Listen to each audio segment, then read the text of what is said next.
আজকে এমন একটা অবস্থা, আজকে দেশে গণতন্ত্র নাই, বেগম খালেদা জিয়ার চিকিৎসার সুযোগ নাই, আর আপনি চোখ দেখানোর কান দেখানোর জন্য বিদেশ যান, আপনার চপ্পু রাষ্ট্রপতি সেও বিদেশে যায়।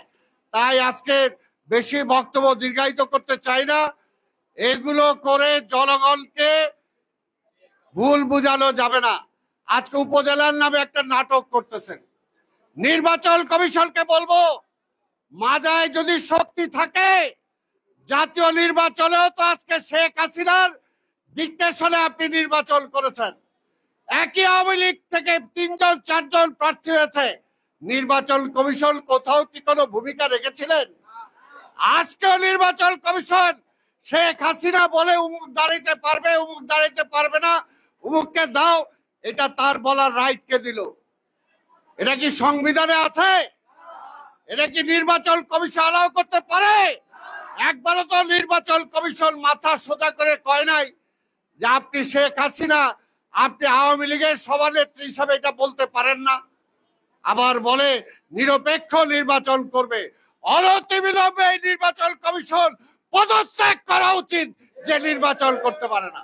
হাজার হাজার কোটি টাকা জাতীয় নির্বাচনে খরচ করেছেন, উপজেলা নির্বাচনে হাজার হাজার কোটি টাকা খরচ করতেছেন। আওয়ামী লীগের মধ্যে কে হবে সিলেকশন করার জন্য?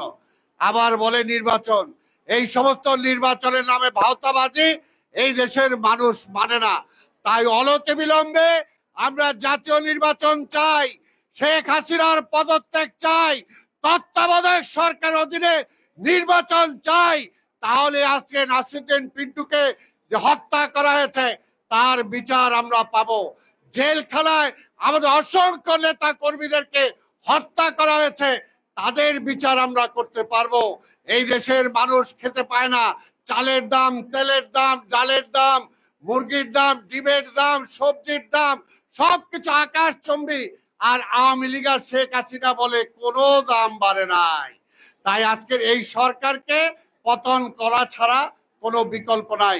তা আমি আর বক্তব্য দীর্ঘায়িত না করে আপনাদের সবাইকে বলবো, আগামী 10 তারিখ শুক্রবার এখানে আমরা সমাবেশ না, আমরা মিছিল করব। সেইখানে আপনারা প্রত্যেকটা জায়গা থেকে মিছিল সহকারে এখানে সমবেত হবেন। যখন বিএনপি একটা সমাবেশ দেয়, আওয়ামী লীগের পুতু শুরু হয়ে যায়। তখনই বর্গে এই বুঝি বিএনপি আইলো।